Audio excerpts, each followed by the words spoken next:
We can start. So warm welcome everybody from cloudy Netherlands. I'm sure that it's very hot and at least sunny at your place. That's what I hope for you.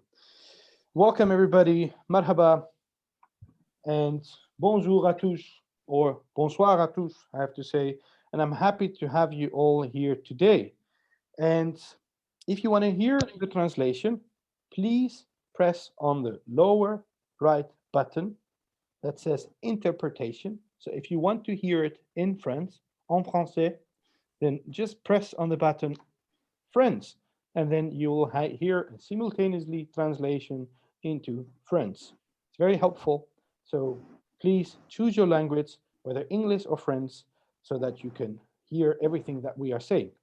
If somebody is asking a question in French later on, you can press on English and you will hear the English version of that question. It's very helpful. So please do that so that we can clearly hear everybody. Without any further delay, I wanted to start and kick off and say that today is all about you.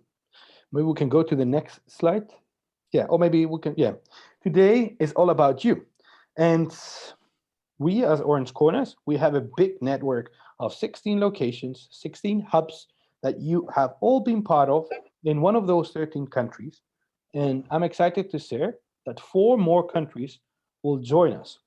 If you haven't switched off your mic, please do so. And if you want to raise a question later on, there will be opportunities. So if that's possible now to switch off your mic, that will be great. Thank you very much for that. So 16 locations, 13 countries, 4 more countries will be added soon in our network. That's Burkina Faso, Palestinian territories, Jordan, and the region of Darfur in Sudan.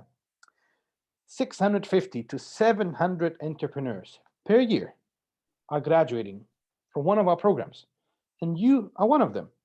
That means, in my eyes and ears, 700 opportunities.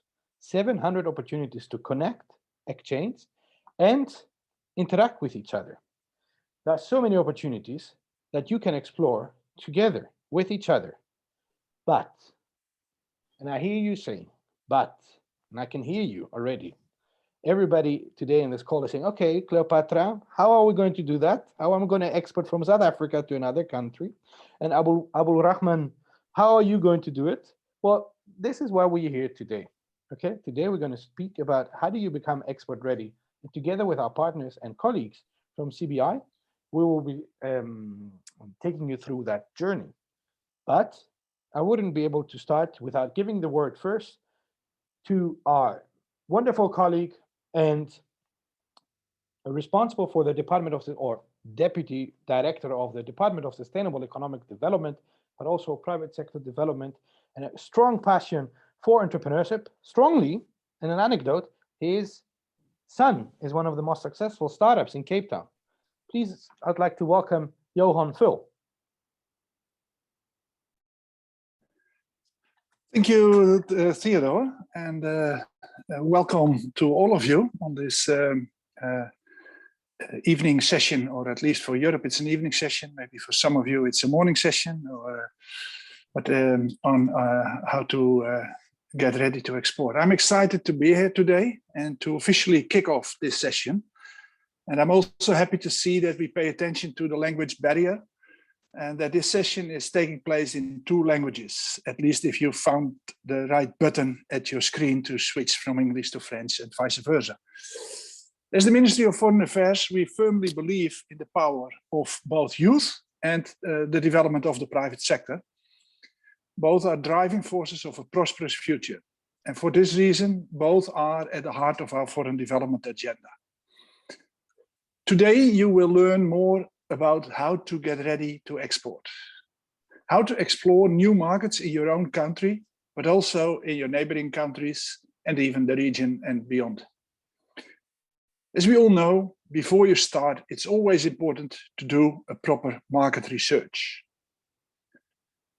The CBI, which is the Dutch Center for the Promotion of Imports from Developing Countries, has excellent tools and documents for your benefit on this. So I encourage you to have a look at them. You will hear about it in this session, but also on their website, there's a lot of information which can help you. And with the Orange Corners program, currently active in 16 cities across Africa and the Middle East, and soon in more, as Theodore already mentioned, we believe in partnerships. The whole program is built upon partnerships. This alumni community, which is gathering around this session tonight, that you are part of, is an excellent way to connect, explore synergies, form partnerships, and grow your horizon and your business. Youth participation is important because you are the present and also the future is yours. In Africa alone, you as youth make up some 60% of the population. So also that is describes the importance of youth in participation. We want to hear from you, and we want to understand how to better facilitate you. Because both at CBI and at Orange Corners, we want to continuously improve our programs. And for that, we need your input. I hope this session will be the start of many cross-border collaborations, and I'm looking forward to hear more from your successes. Keep up the good work. And although it is not always easy, we, as the Ministry of Foreign Affairs and our programs, such as CBI and Orange Corners, are committed to help you grow your business, employ more young people, and become successful enterprises in Africa and in the Middle East. A big thank you to the Orange Corners and CBI for setting up this session. I'm happy to see that we are turning the energies of our programs into fruitful synergies, and I wish you a very successful and fruitful and good session. Thank you. Thank you so much. Thank you so much, Jeroen. And I'm happy to see that we have already 61 participants and the number is growing. So without any further delay, I'd like to give the floor to my colleagues. Have a good start, an interactive start. Use the chat function and do not forget the interpretation button. Thank you. Yeah, thank you very much, Theodore and Johan, of course, for your warm welcome. I'm Rikke van der Veen. Welcome from my side. I work at CBI, and today it's my function or my job to keep an eye on the chat. So before we start with the main session, and we're going to talk about the 4 stages of export and how to get export ready, I would really encourage you, but I see that you're already doing it, really use the chat and ask everything that you want to know from us. Put it in the chat. We're with quite a big and still growing audience, so we cannot give everybody the floor. But I will collect those questions and try to ask them during the Q&As. And also, if we cannot ask your question right now, we will follow up with an email after the session, and we will send you information and links to sources, to relevant sources, so you can look up the information yourself. But therefore, it's also very important that you ask questions, because we would like to know what is the information that you're looking for, right? So again, please use the chat for the questions, and also let us know if there's something with the sound or with the translation, because we might be able to solve it, of course. Before we start, I have a first question for you. Could you please put in the chat in which sector do you work and with what kind of products do you work? So what do you produce, or what would you like to export? Are you active in the coffee sector or IT outsourcing, clothing industry? Please let us know right now, because the more information we have about you, the more relevant we can make this session and the email. Thank you, and let's go to you, Tove, for the main session. Yes, thank you very much, Rikke, and also a warm welcome from me. My name is Tove Antonissen, and I will be basically guiding and talking you through everything you see here in this program today, which means we're going to start with what we have now called the 4 stages of export. And obviously, this is something that we have tried to cluster to make it more like, steps you take and to not let it be overwhelming. The first step you do is you get ready. And what do we mean by this? Basically, this is where if you are a startup, You start putting your company, your business together. You find out, where do I get my material, my input from? How do I organize all the internal processes, everything with the stakeholders around me? Basically, really building up your business. If you already are active, perhaps not in foreign markets, but locally, getting ready means, okay, what do I need to change? How do I need to prepare to also start selling across borders? That's exporting. The second stage, that's what we call finding a market. And basically, this is where you try to locate a market where you can sell your existing products. Where do your products fit? And this can be nearby, or it can be further away. But this is basically the puzzle that you're now entering. So you have gotten ready in the sense of you have a solid business, and you're now trying to find new markets where you can sell your products. From there on, you go to the third step, finding a buyer. Now, a buyer and a market, they belong together because the buyer will be the one through whom you reach the market you have identified for your products. Now, we put it here as a separate step because basically, if you find a market and you know who you in the end want to sell to, the buyer in your case may not be the same person. You may well go through someone else, different players in the chain. And we will look at that more closely also in today's program. And the final step, the fourth one in our little sort of four-step approach here, we call doing business. And what we mean by this is you're not an exporter if by chance at one point you sell something across borders. You are doing business, you become exporting and an exporter when the orders return. So you build something longer term and you make sure that this is something you build on and you have a business relationship going on with your buyer. So quite a difference in at which stage you are as a startup business or already an exporter. And this is actually where we would now again like to turn to you, because I see activity in the chat, which is brilliant, but we also have a poll where my colleague Elina will now put up something in the screen where you let us know so that we know who we have in the room today. At which stage are you? Are you one, getting ready? That stage, you know, building up your business? Are you two, already looking to see, okay, to which foreign market could I sell? Or are you perhaps already saying, okay, I know where I want to go. I'm now trying to locate the buyer who will buy from me in order for me to reach the final consumers in the market I have identified? Or are you actually doing business already, getting those orders coming back to you once you've started selling in a foreign market? Now, and we have, let's keep it up for a few more seconds, I think, because I still see some changes. But I think we are getting a pretty clear picture, which we will share with you in a bit. But I see we still have some replies. Yes, let's wait a few more seconds. I see that almost half of you have voted now. So please, if you haven't done it, vote, vote in which stage you are at the moment. Are you getting ready? Are you already trying to find a market where your products fit? Or are you already at the stage where you look at potential buyers within that market you have identified? Or are you actually already exporting and doing business?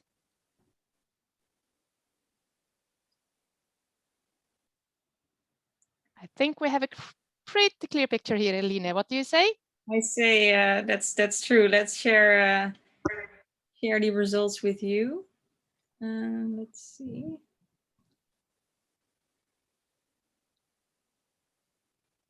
There we are. So actually, a lot of you are already looking to find a buyer, but this is a very, very close call because the second largest group that I can see here are those of you getting ready, getting all the bits and pieces to work within your business, looking to orientate how can you get your business to work in the best way before you look to find a market and a buyer. And actually, quite a few of you are also already doing business, which I think it's is brilliant to hear, actually, because I think then you're looking to expand probably also and look for new markets. So that's it. You're never done as an exporter, are you? Thank you very much, Eline. I think we can move on.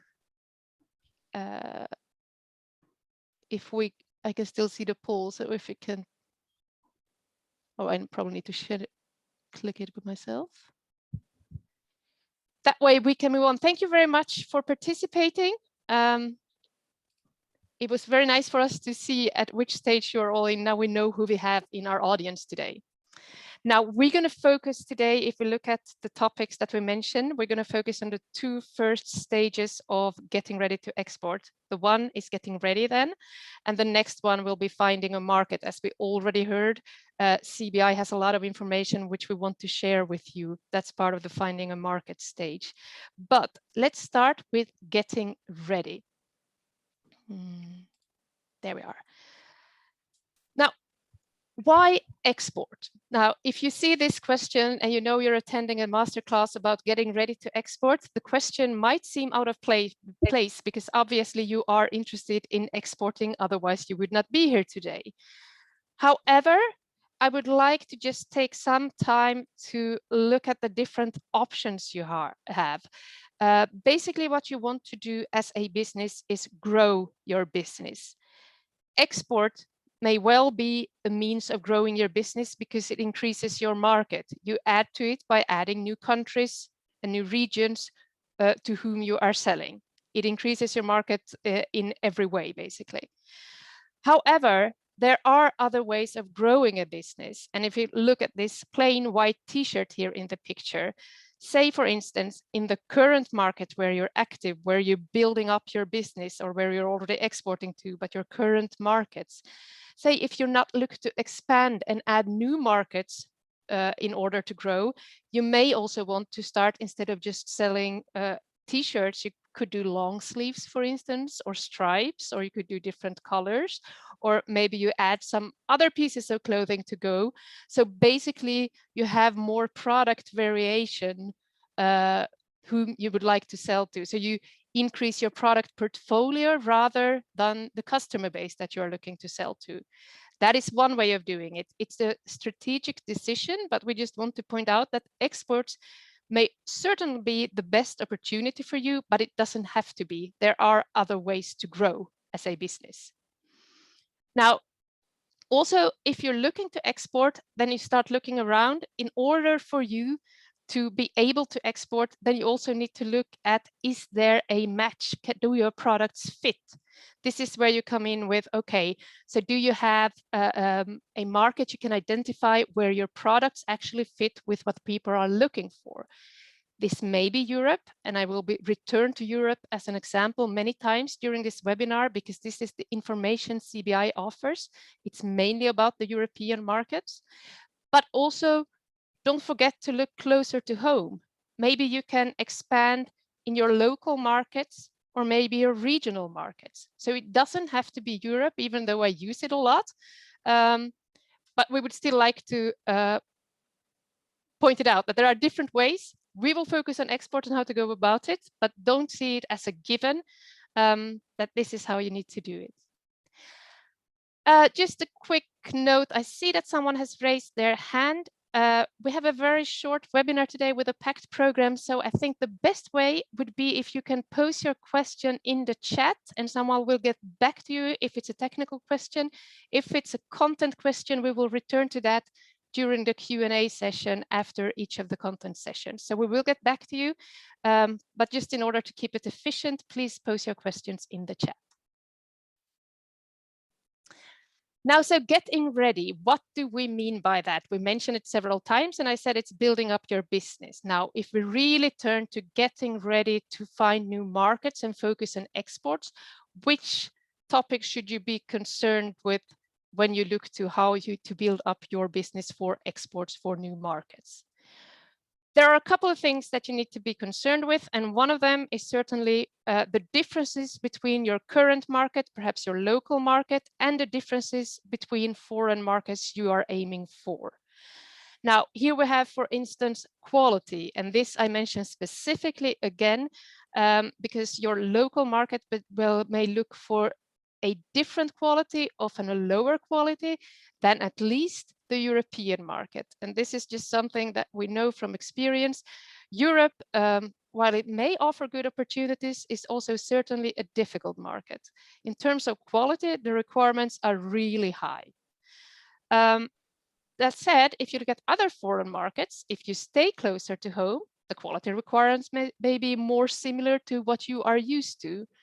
Or if you go, for instance, to the Middle East, they may be slightly different, but they may still not be what they are in Europe. So basically here, what we mean, and what you already heard in the welcome speech also, do research, look at what the differences are, but be prepared that selling to different markets requires different quality requirements. And sometimes it may involve certification. And again, here I'm speaking quite specifically also for Europe, where we see a lot of certification required. The second thing is, if you're looking to grow your business, you must also be prepared to deliver, to scale up. Now, the question to ask here is, do you have the capacity? Can you deliver? Say those orders do start coming, and perhaps there are larger orders than you're used to right now. Are you able to increase the volume at which you are producing at the moment? Can you scale up? This involves also having competent people working there, making sure, again, that the quality is consistent, so that, because once you start exporting a certain level of quality, you cannot go down, you cannot lower the quality. So you need to be able to train people to have the capacity. And reaching also the third point here in this slide, you may need to invest. It may require equipment, technical issues. It may require finance in some way, and it may require you to have access to finance and to find out how you can get that. Now, in order for you to become eligible for access to finance, the very first step, and this is very much when you're in the getting ready stage, and especially as a startup, you need to have a complete and solid overview of all your costs, all your spendings, everything that goes into it, and also figure out, okay, so if I increase my level of production or service or whatever, you increase, you scale up, what does it mean in terms of costs? How much do I need to produce? Where are the tipping points if I invest? And so on. So you need to have a clear picture of where you're standing financially and have everything well documented and a good overview. So these are the steps we mean, basically, the most important ones at least, when we talk about getting ready. Now, I'm very pleased to say that we have two representatives from this group, from the Orange Corners alumni, to quite different companies, also representing two different countries. Now, Theodore, I do see that you have a question. Would you like to say something? No, I was just clapping for them. Oh, sorry, I was looking too quickly. Yeah, exactly. But the applause are well deserved for sure, because I think it's brilliant. We have Asim Amin from Sudan, who is an exporter. And we have Amy Beth Bonson from Ghana, who is has built up and is still developing her coffee company, Kavamoka. And they have been willing to share their stories and their journey so far with you today, which I'm really happy about. So I would like to turn first to Asim, actually, because I was just sharing about, how you can grow your business in different ways. And you clearly, as an exporter, connecting local producers of sesame and Arabic gum to foreign markets, you always looked beyond your country's borders. So my question to you, Asim, if you would like to share this with us, what made you look for international markets? What was the appeal to you?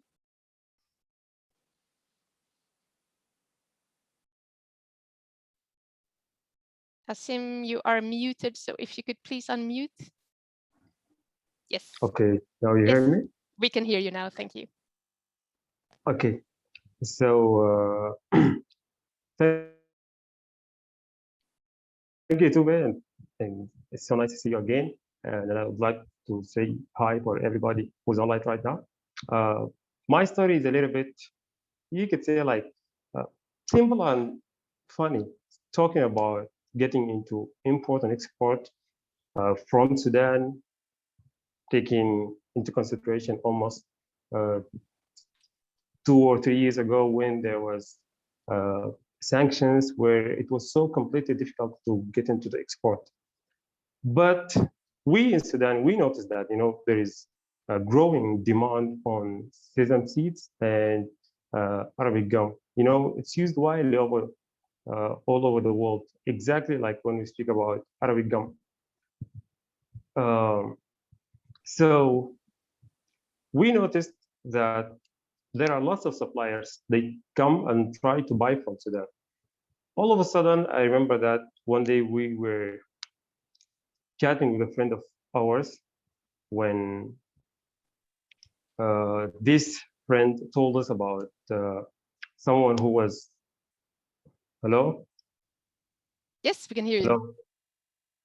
Okay, just a minute. Yes, please.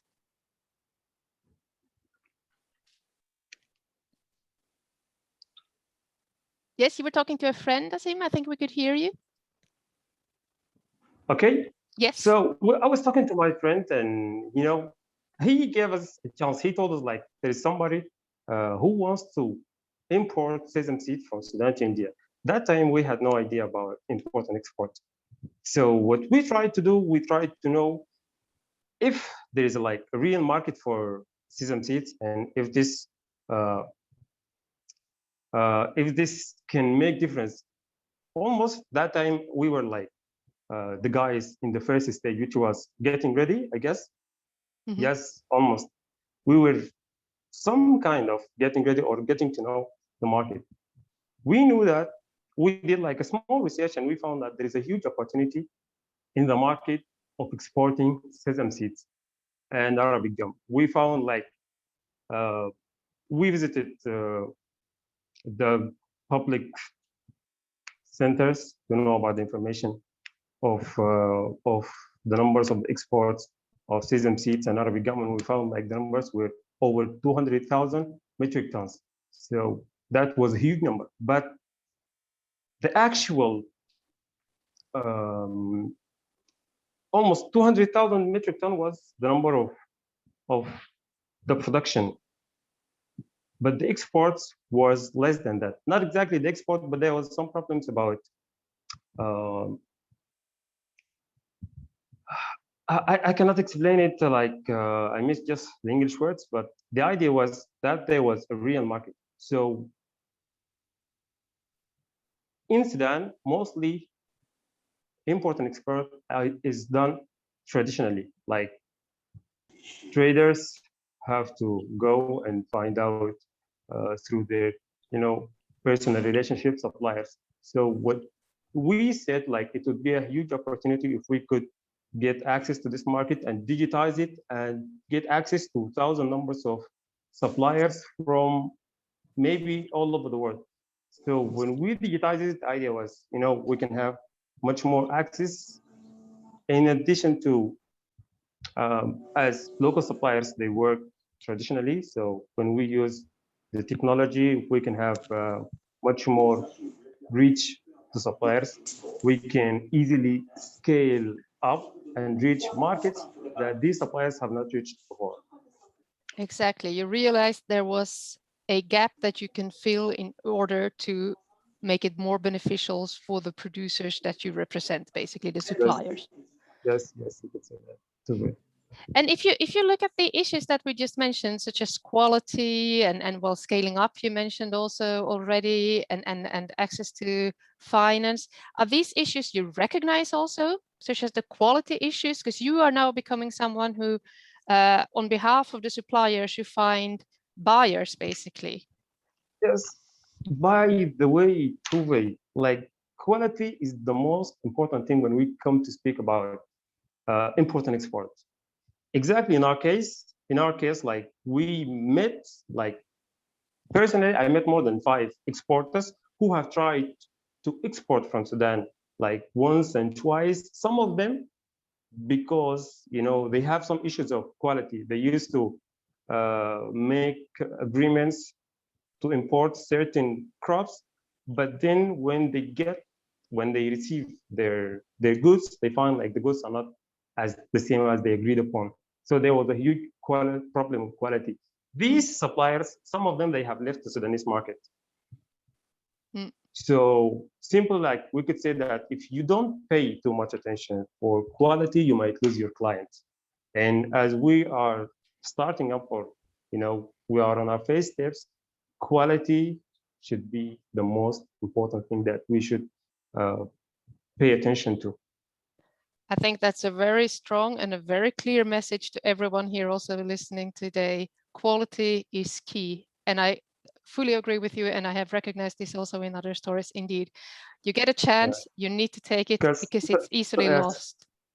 Yes, because sometimes like it requires only one chance. Sometimes you get only one chance. Either you take it and you execute it properly, paying attention to every detail, or you lose it and you get out of the market.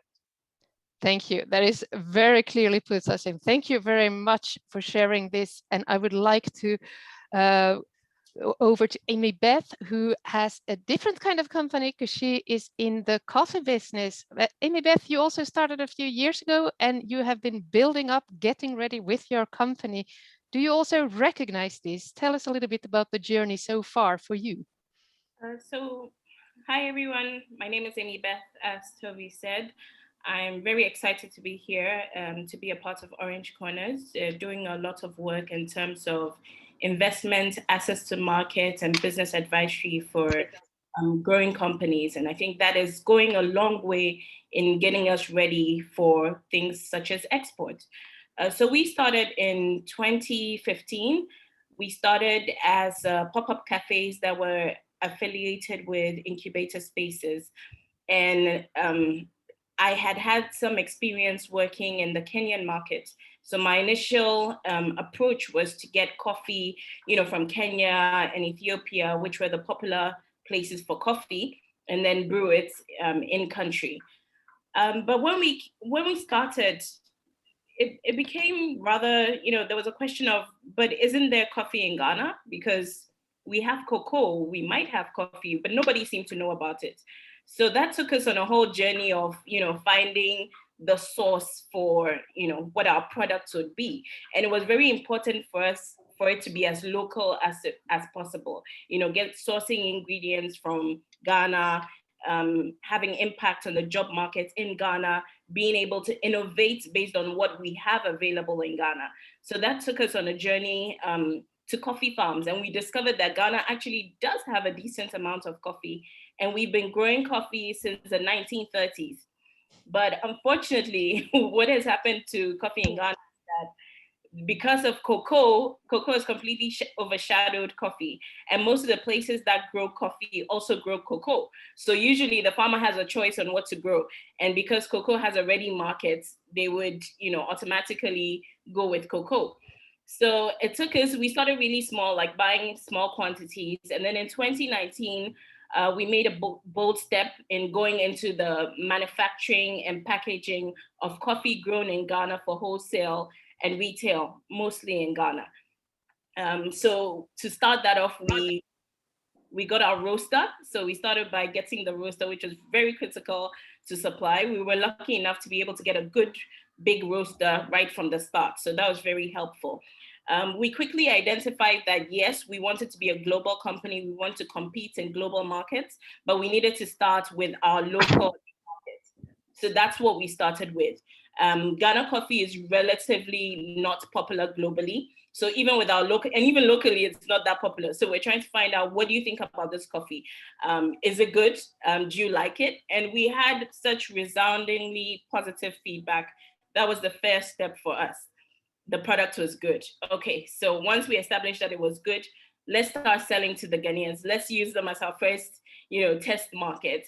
And interestingly, there are other people in Ghana. So, there are people from the Dutch embassy in Ghana. There are, so many tourists that come through Ghana. So let's also approach them and see how they feel about our coffee. Because if they like it, chances are if you're sending it to their country, they could also like it. So we also explored that in our getting ready. What does the market like? What do the markets we want to go to? What kind of taste do they like? And they were surprised because we do Robusta in Ghana. And Robusta tends to have a connotation of, it's the ugly stepsister, so to speak, of coffee. So they were surprised. They were like, are you sure this is Robusta? It tastes good. I like it. I didn't think I would like, Robusta as well as we are. So I was like, yes, it is. And what did we do? Again, it's the focus on quality. So we strive for fine Robusta. So we're processing our coffee. We're making sure that, the defects are out. We're roasting it on our roaster. We're focused on quality, and it does make a big difference in what the product is. So that was our first step for us as Kawamoka. I think this is really inspiring. And I also love how you say that you have to discover yourself that there was coffee in Ghana and that you have it, because in the end you have the same goal, put Ghana, put your country on the international market, but you had to start from scratch. And with the Robusta Arabica discussion, I can totally agree. Robusta sometimes has a poorer reputation than a good Robusta offers. So that's something I think many of us Europeans need to learn, though, because you do have some explaining to do. But the tasting part was good. And I like how you're looking for a fit for the market and lose that shorter feedback loop, really going local first in order to get that confirmation. And clearly also the Dutch and the foreigners in Ghana, brilliant. I think that's very inspiring. Thank you, both of you, very much. We will get back to you also in the next content part of this webinar, because I would now like to move on to what we called step 2 in our little 4-step approach, which is finding a market. Now, and for this, we really enter the market research part, and this is very much where CBI also has an important role to play, and especially also, again, the European market. But overall, I dare say that everything that's covered by the CBI, be that European markets, we can easily translate in our minds to cover also international markets, because the aspects are so important. Now, for this, again, as I said, I will talk you through the content today, because again, I will not do it alone, but I will have the pleasure to talk to CBI's Market Information Platform representative, Jantien Rutte. Hi, Jantien.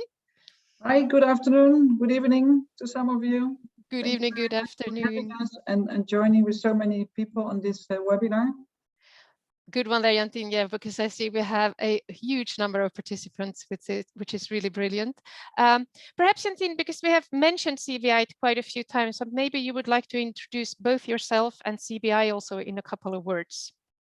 Yes, so I will start with myself to keep that very short. I am Jantien Rutte, and I'm one of the program managers from our market intelligence teams from CBI, whereby we make market studies for certain 14 sectors.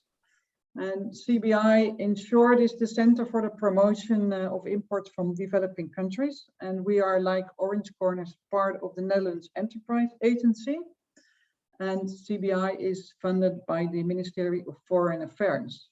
And basically our mission is to connect small and medium-sized exporters in developing countries to the European markets and also to regional markets, and thereby contribute to the sustainable and inclusive economic growth.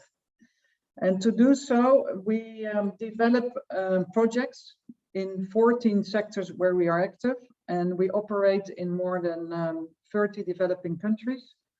But we do have emphasis on, at this point, on the MENA countries, West and East Africa, the Sahel countries, and specific Asian countries. And well, for us also important that we have within our new strategy a focus, for example, on the importance of youth and gender and digitalizations. So we also, within our projects of the CBI, we focus on these items as well. And we, within the market information of market intelligence team, we noticed that there is quite limited access to market information, and therefore we make market studies. We make more than 300 studies on a year basis, based on the 14 sectors. and they are all available for SMEs in all countries on our website for free. Yes, exactly. And these are the sectors that you just mentioned for which you make market information, offer market information.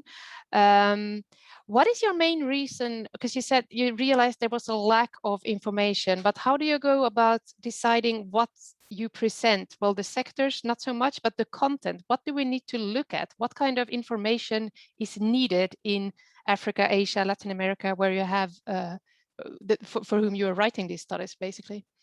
Yeah, so the information that we gather is based on these 14 sectors that you see now here, and all these 14 sectors we make the information which is relevant to prepare yourself for exports.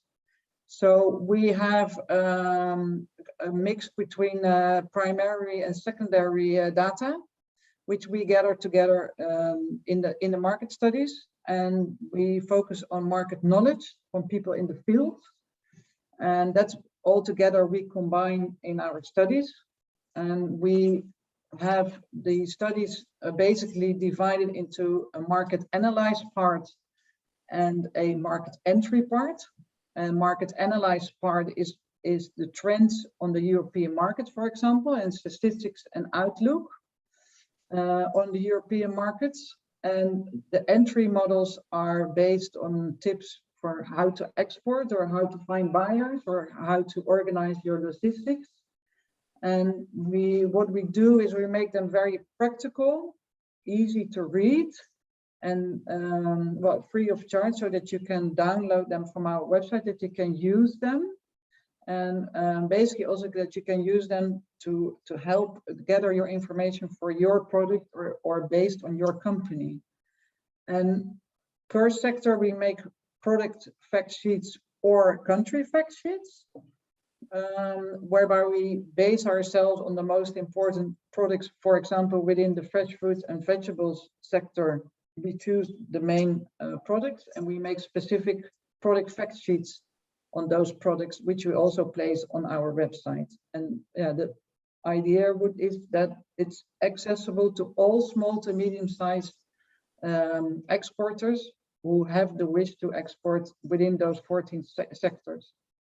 Exactly. So basically what you have done is you have done part of the work already. And as you said, you really aim to present it in an easy way. And I know we have, if I show the next slide, we have an example of what you said, that you want it to be practical. Perhaps you can explain what we're looking at here also.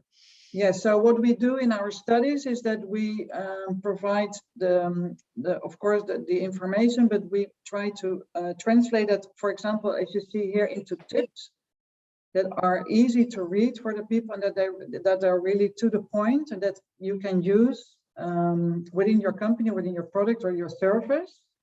And so we do that on tips.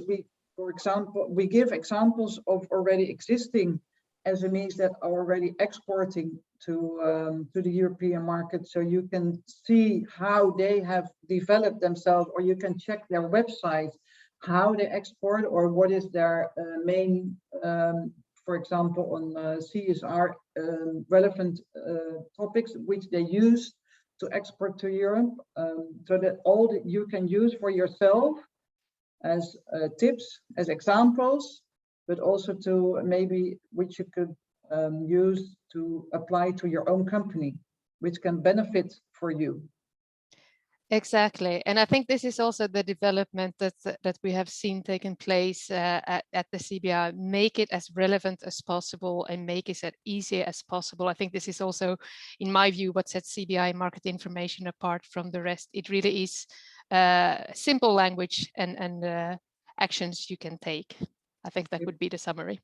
Yeah, and I think we could add that if we as CBI implement our projects and we start with our projects, one of the interventions we do with the SMEs is making an export marketing plan, and we use our market intelligence studies, the information we have there, we use with the SMEs to help them to make the export marketing plan. So that's how you can make it practical also.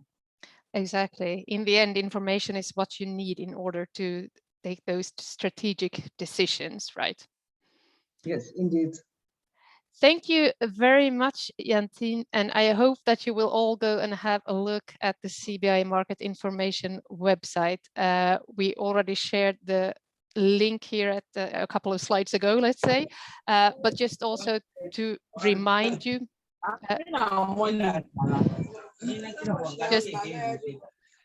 just also to remind you, we will send out after this webinar, we will compile a list of for you with sources, information, relevant studies. So everything you share in the chat about yourself and your questions, we will get back to them, also sharing sources that you can turn to, including of course also everything that you can find on the CBI website.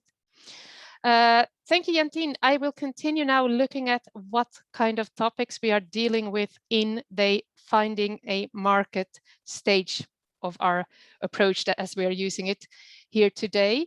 Also, I know I mentioned we will also allow questions from the chat and to tackle them also during this webinar. We will do so in after we present this part of the webinar, so I have not forgotten. So please do keep those questions coming. We will get back to you in a bit, but I will first talk you through the content of this stage. And the first thing I would like to point out is basically that when we're talking about exporting and we're looking to find a market, it does not necessarily mean that you are selling directly to that market. I already mentioned it when we said buyer, but the same thing applies when you're looking to find a target market. Again, I'm using Europe here as an example, but it doesn't mean that Europe is the only region in the world who works like this. Instead, just think about what you know about other regions you may be familiar with. Europe functions, the European Union, all the darker countries here on this slide, functions as a single market. And with that, we mean that there is one border towards the rest of the world, basically. Now, what this has led to is that we have had trade hubs created. This is a very practical reason. You see it elsewhere in the world also, even if they're not single markets. But we have, if you look at the stars here on the slide, we have sort of entry points and hubs in Europe where products often enter to be further redistributed throughout Europe to other countries. And one star here, for instance, is in the Netherlands. We have the port of Rotterdam, which I'm sure you've all heard about. If you want to fill a container and you want to ship it, it's better, especially if you're dealing with smaller niche products, to do so clustered, combined. You ship it to one country such as the Netherlands or Germany, for instance, where you may have a distributor who resells the products to different markets. This is, as I said, particularly true if you're talking about smaller products, niche products, and also if you want to reach sort of the, look for instance at the large countries up in the north. They're large in terms of size, but not a lot of people live there. So if you have a niche product and you want to reach those markets, they quite often go through a European distributor based in the Netherlands or Germany.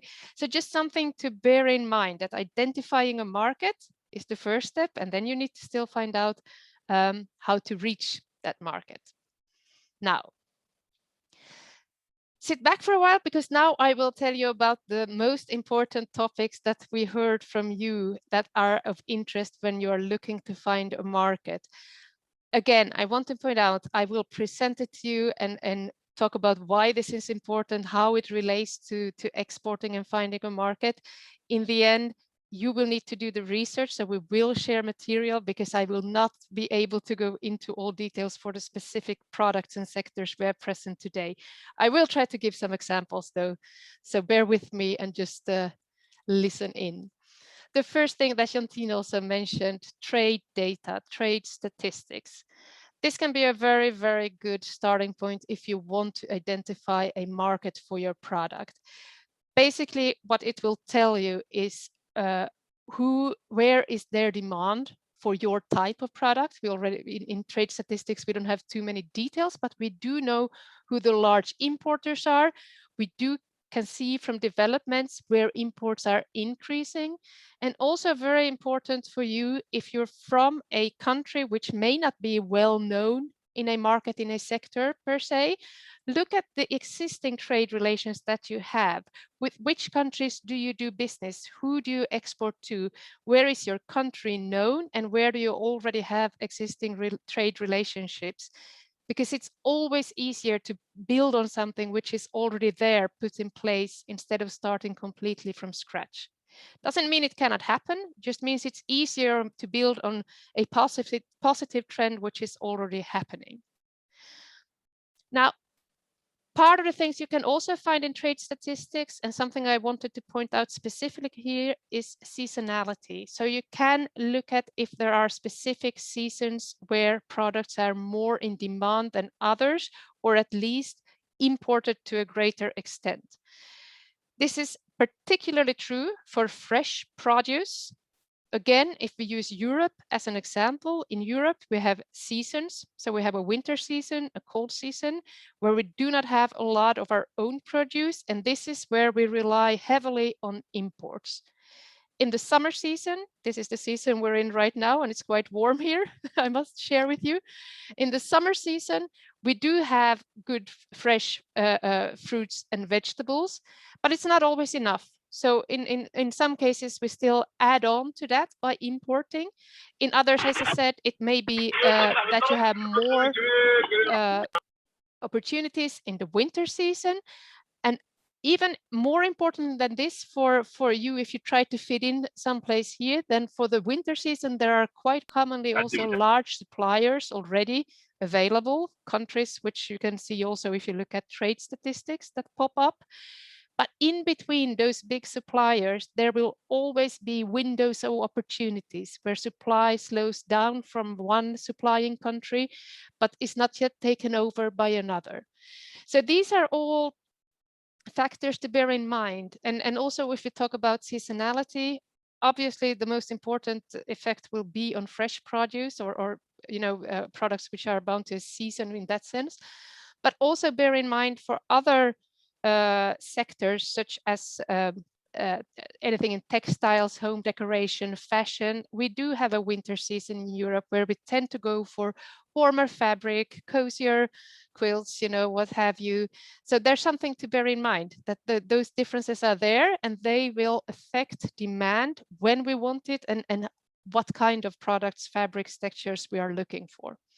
So just something to bear in mind when you're looking for opportunities, unless you stick to the always warm countries, but even there might be differences.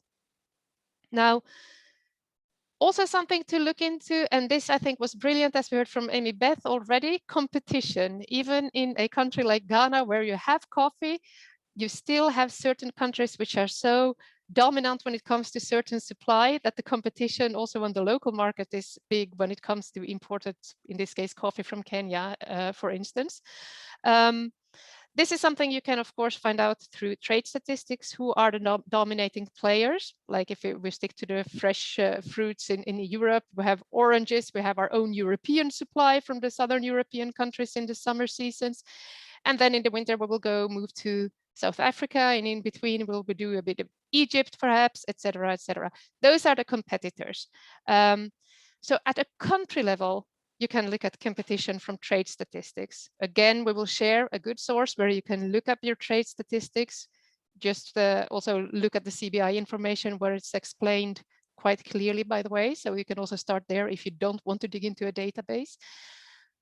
When you dig down deeper, do your research, though, you need to be more specific than just a country, because in the end, you're competing with other businesses. So you're competing with companies who also offer something. Now, this relates a bit to the fourth topic we have here on this screen, which is segments. What is a segment? What do we mean by that?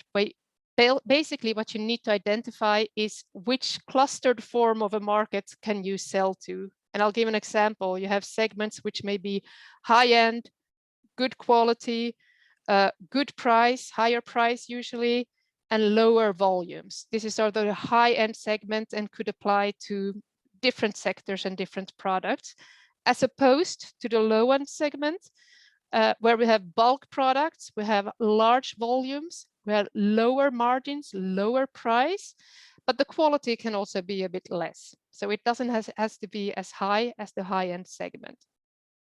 That's one way of segmenting a market. Another way would be to look at, for instance, households. Are you looking for single households, and what do they need? Smaller packages, maybe if they live in a smaller apartment or house, housing is small, so they don't have a lot of space. Maybe they need to have flexible products. Maybe they need to have multifunctional use. That could be a segment. Or for instance, an age group. So you could aim at young people or children, or as we have in Europe, an aging population. So we have a lot of people who are getting at a higher age and they're still active and they still have money and they also have time. So in many cases, it can be an attractive group to look at if your product fits. So this is where you then per segment need to look into. So which other companies are competing here? Which are the suppliers I need to look at here? So if you look at statistics, you will get all the segments. They will tell you everything about all the products which are called t-shirts, as I just had in one example. If you look at segments, you will have the high-end quality t-shirts, and then that might be your segment, or you have the bulk with the price, etc. Now, for you, from everything that what I've seen about and learned about the companies represented here today, in general, I don't think you will be competing much on price and volumes. You're probably looking at other segments in this case. And then, of course, we have the all-important trends. Trends which you need to be able to sort of, that's your reason for selling. It needs to fit. And what do you mean by trend? It's not just the fashion colors in a season or what have you. These are larger developments. It means also what to emphasize when you sell your product. What is interesting right now? What is the market looking for? Well, to give one very clear example, also an international example, certainly also important in Europe, is, for instance, sustainability. It's basically in itself perhaps already more than a trend. It's a development that is here to stay. But what happens within sustainability, there are things going on, let's say. So where, for instance, it used to be enough to say that, okay, it's ethical or it's environmentally friendly or what have you.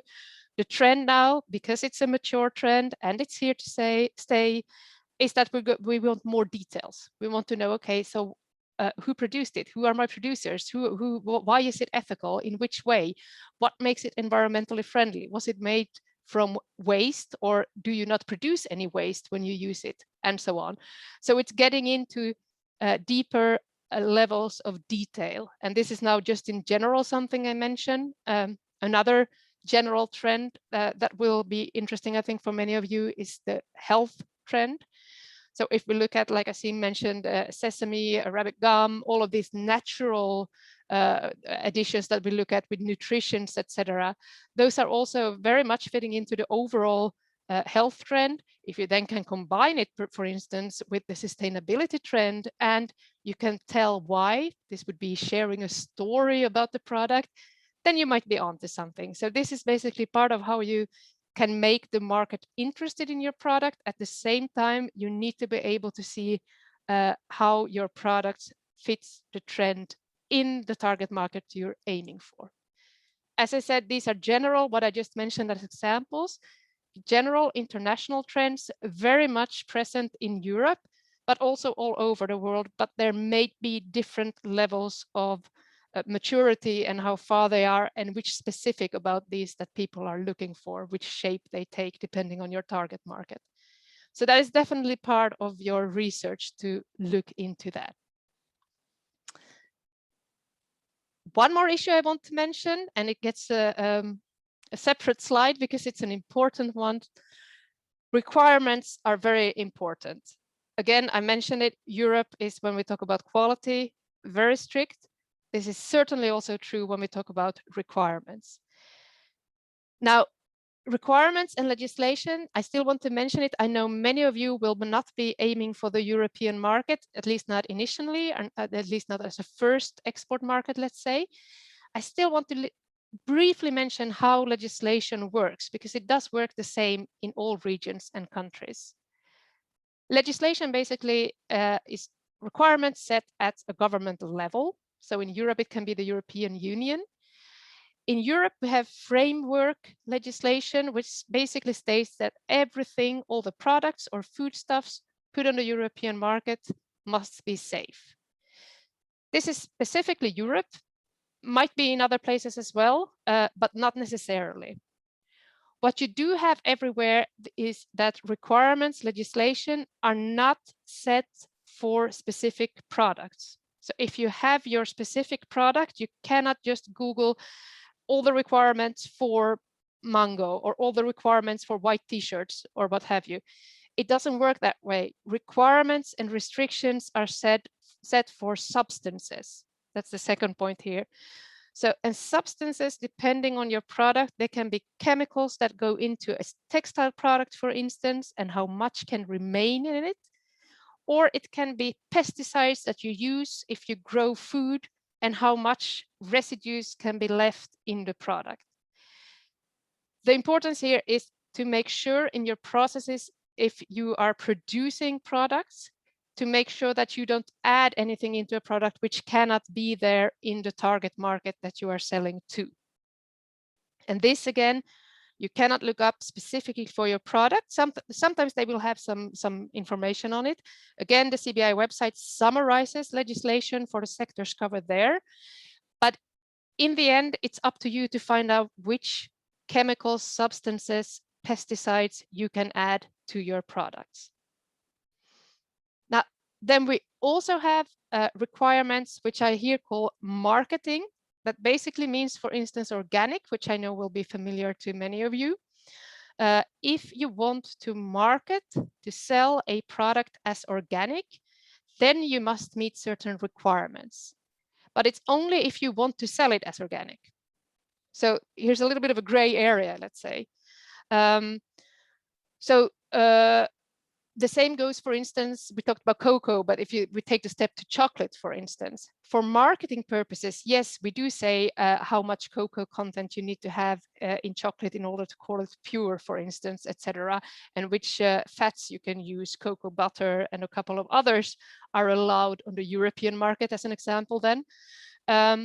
But this is not to say that they would otherwise not be legal to sell on the market as such. They can be sold as foodstuffs, but in order to market them as pure chocolate or organic, as the other example has said, then you have specific requirements that you need to fill. And these are in addition to the other ones that I talked about, the pesticides that you can use, the chemicals you can use in production, etc. So these are the different levels of legislation, and that works the same in other regions also. So while I give examples from the European market, this is also the mindset sort of when you start analyzing requirements to bear in mind. Again, if you look at a foreign market, find out if there is certain certification that is required there. It can be certification required often, or really certification that is always required. To give an example from the European market, you have certification which are add-ons like fair trade or organic in certain segments. In other sectors, it will be almost, well, quite a common requirement at least. Or you have, if you talk about food stuff, you have food management systems, you have Global GAP, which is really a certification in order to guarantee that food has been produced under hygienic circumstances, basically as a proof of compliance with legal requirements. But it's something to find out because each target market will have their own set of requirements and also certification, and to the extent that the certification is used. And finally, packaging is something which is really something to look into, and you can look at packaging from different points of view, from different levels. Packaging can be also simply a legal requirement, just like products have requirements, packaging has requirements. We cannot put any harmful substances, chemicals into that one either, and especially if it comes in contact with food, there are requirements just from a legal point of view. In addition, of course, you can look at it from a marketing point of view. If you are looking to sell your consumer products in consumer packaging in a foreign market, make sure you know what consumers are looking for. There are differences here also if we look at different European countries, for instance. If you look at you have those, you always have countries which will go for only the trendiest, and it has to have really nice design and good colors. And then you have countries where they say, okay, well, let's just go for a different style, it doesn't really matter, and so on. So packaging is important, both from a sort of a point of view of meeting the requirements. And of course, the foremost role of packaging is to protect the product it's in. And second, also to meet the consumer taste if you are not selling to another business who will repack, but if you're selling to the final consumer. And finally, again, of course, packaging, just as it touches upon legislation, it certainly also touches upon trends. So if we talk about sustainability, a lot of effort is going in, I know, not only in Europe, certainly also in Africa, to have more environmentally friendly packaging, move away from plastic, still have good options, options that work basically and do the job just as well. So basically, this is what I wanted to share about this step, finding a market. And I will now ask again our Orange Corners alumni to share their stories. And this time I would like to start off with Amy Beth. I see you already put on your video. Thank you very much. I know you're also in the process of trying out foreign markets, and we already heard that you even find representatives on the local markets, which I think is brilliant. Do you recognize these topics, and do you also have experience with them? And perhaps you could add or share something that you have signaled in your journey so far. Okay.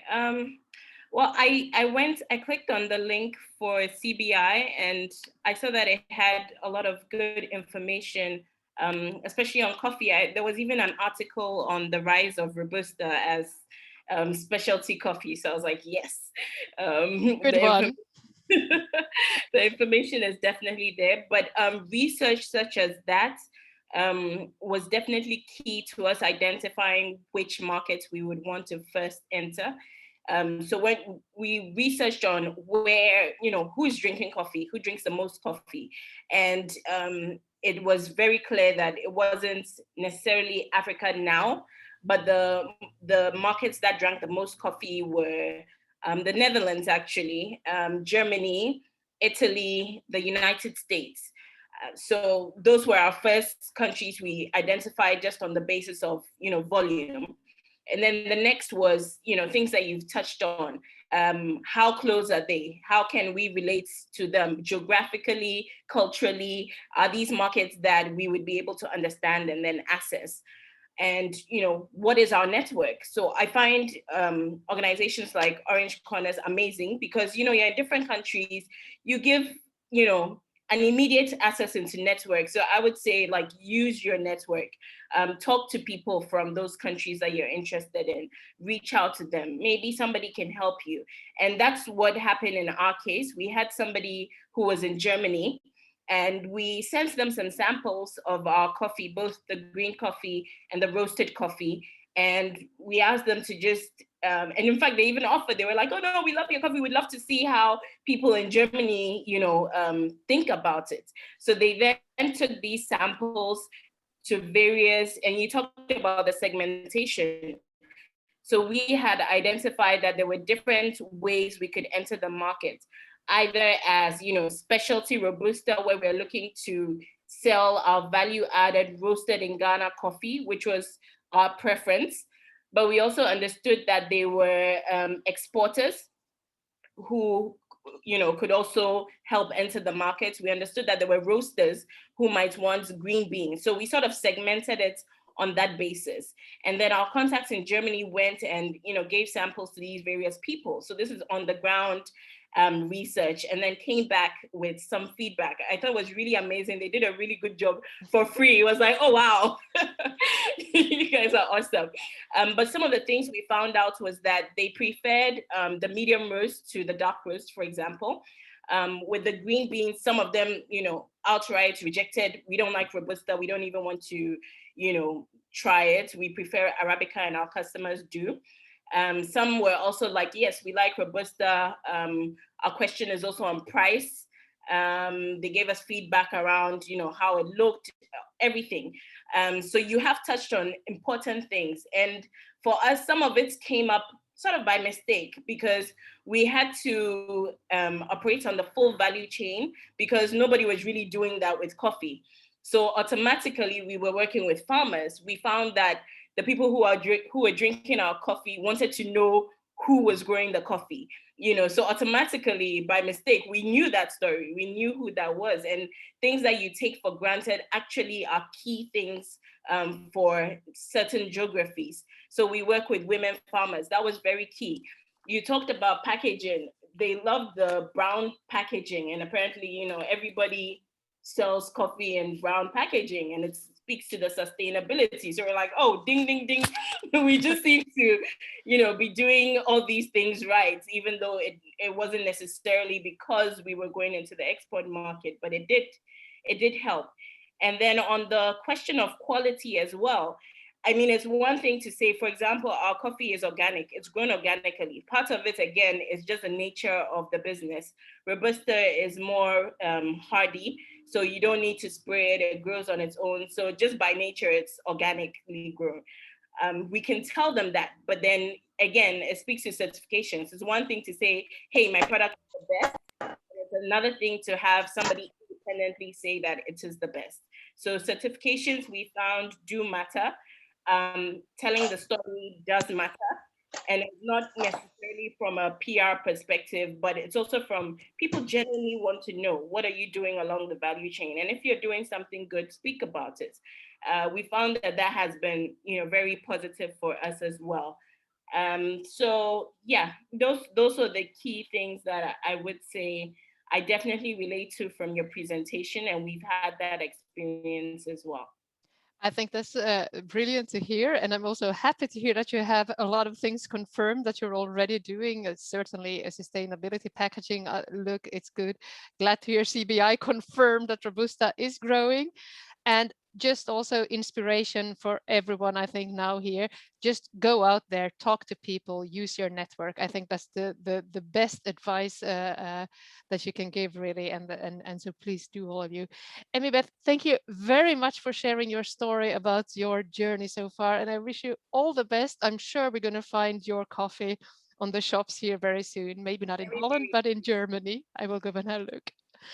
Thank you so much. I will turn to Asim then. Asim, you heard a lot of different aspects that we talked about, some of them also recognized and confirmed a bit, let's say, by Amy Beth. Do you also agree that there are so many things to consider when you start exporting? Because it was quite an overload.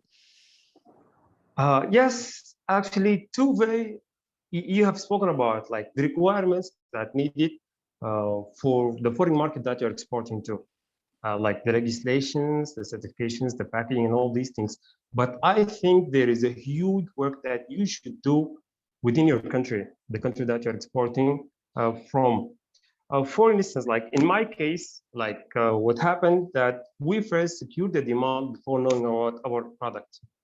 So you see, like it was a reverse thing. First of all, like you should have known about your product. Then the next step is to look for buyers. In our case, first of all, we had the demand. We know there is a product in our country. Yeah. There is a product that we can secure and we can sell. But at the same time, we knew nothing about the whole process of import and export. So yes, there is much work that everybody who's planning to export have to do. Too much work. For instance, this work starts from knowing your product, the supply chain, the raw materials, the seasonality. You spoke about the seasonality in Europe, but here also, like when we speak about the crops, we have seasons. There are seasons where these seasons are connected to the prices. So there are some seasons these product prices are high, and there are some other seasons that the product prices are low.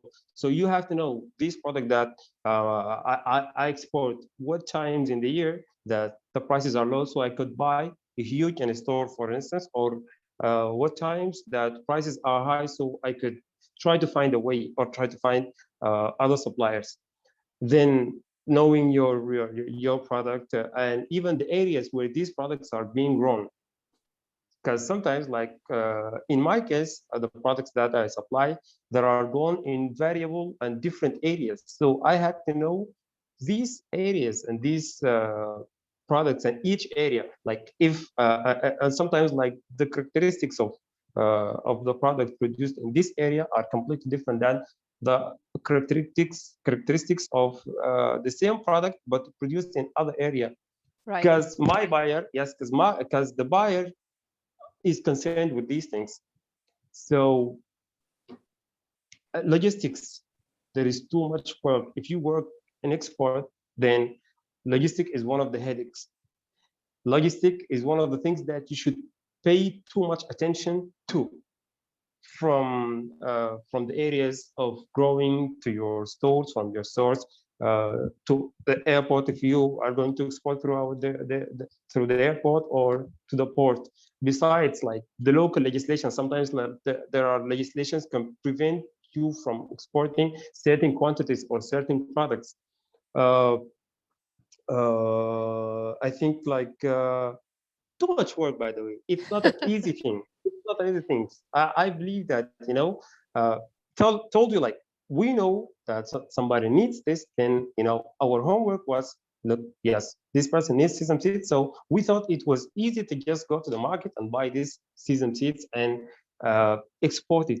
Then we found, no, it's not like this. It's not like this. You have to know about the internal logistics and the external logistics. We have to know about the local laws. Sometimes, like areas where these plants are grown, they have local laws, and the general government, they have also local laws about this project. There are many legislations, and there are, just to put the proper pricing, it needs too much work. So what I'm saying, you guys need to do a lot of work. Basically, you started doing this before you knew how much work it is? Do you still enjoy Yes, it? exactly. And would you still have made the same decision? Yes, but so good, so good. Now I know everything. So it's like a piece of cake for me. Yeah. I worked harder before, but right now, yes, I know everything. I think this is really also excellent. So go out there, be there, do your research. Don't be afraid to work hard, and it will pay off in the end when you do have the answers to what you're doing. Thank you, Asim, very much. I think this was also really inspiring, and also, well, be prepared. It does require hard work. I know time is flying. I always talk a lot, so that's part of the reasons I know, but even so, Rika, do we have any questions? We can take a couple of questions, I think, from the chat if you have any, and if you don't have any ones that you want to share, just let me know, because I haven't really been able to follow the chat. Yes. Yeah, we actually don't have many questions, but as you didn't follow the chat, it's maybe good to know that there is a lot of interaction. Good. And we have people working in many different sectors, and everybody is exchanging contact information, but not many questions. There was one question that is maybe good to share, but that was a question to Amy Beth, actually, from ETAR. And that was the question, do you have some tips for or into influencing farmer crop decisions? Like, how do you get farmers to focus on growing coffee? And Amy Beth, I don't know if you want to say what you replied to it. Okay, I will. Let me see what my reply was.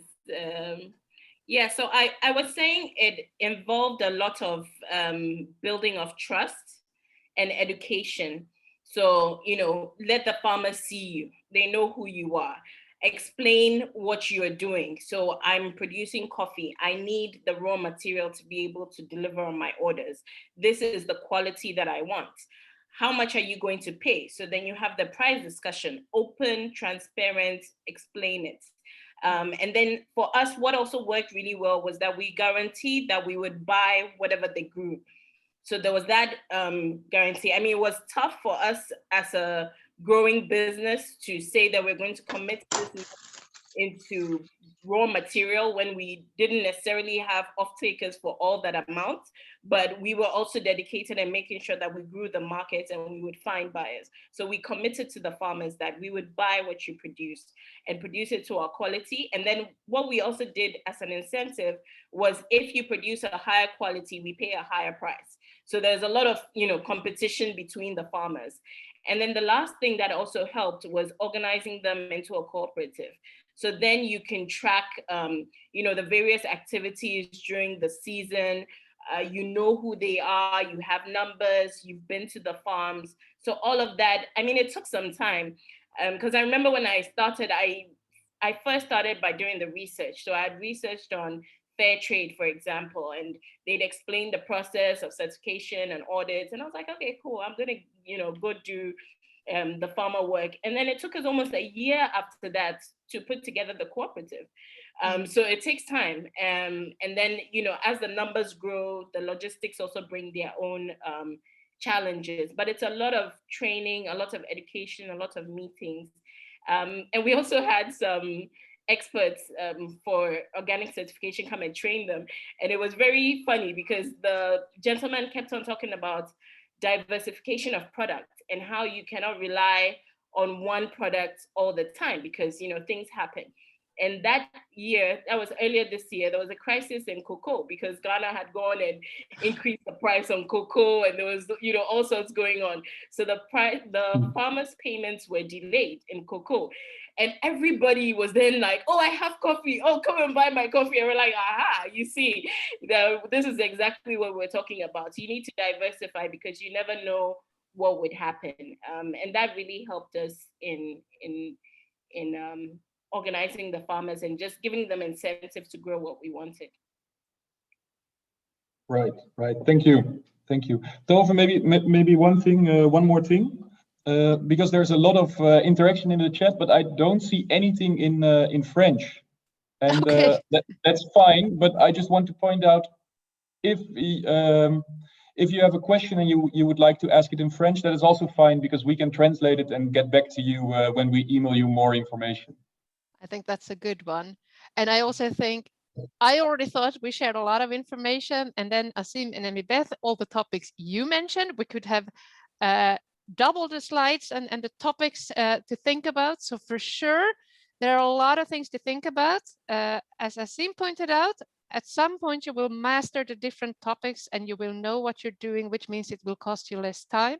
And Amy Beth, I still liked what you said, go out there, also replies to your own supply chain, to your own farmers, build up trust. I know you also build up trust in the foreign markets. So I think we have a lot of good takeaways from this webinar, and simply looking at time, because I would love to continue discussing with everyone, because I think there are so many good things being shared here. But we do also need to respect everybody's time because you all have a lot of things to do. So I would like to just point out, as Rike said, everything you've shared also in the chat, based on what we know about you now, after what you've shared in this webinar, we will put together a package of sources to point out to you where you can find market information, share everything about the topics discussed today by us, by the wonderful entrepreneurs in Beth and Asim, who were so willing to share their stories and experience their journey so far. And basically, when you've listened now it's a question to all of you in the group in this webinar. When you've listened now to all of these topics and you think, okay, I'm on this journey, I'm taking steps, about which topics would you like to learn more? And this is obviously input for both CBI and Orange Corners. And we have them here in English in the poll, but you can see the French translation on the screen. And we made suggestions here. Would you like to learn more about market demand, about trends, about legislation? Number 4, certification. 5, segments. 6, channels. 7, finding a buyer. 8, approaching a buyer. Or 9, using online sources. The sources we will share, basically. So please take some time, share with us which topics correspond to the stage at which you are.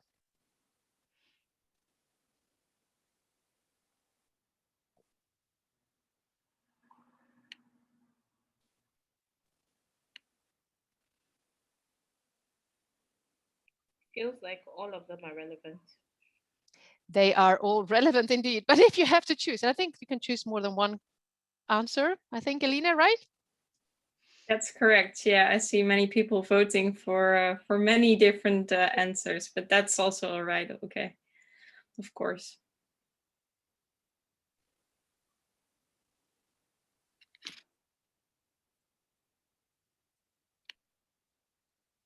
I think most have voted already. What do you think, Eline? We're almost halfway, so almost 50%. Let's take another 10 seconds and then we'll share the answers. So we're not pushing you, we're not stressing you, but you have 5 seconds.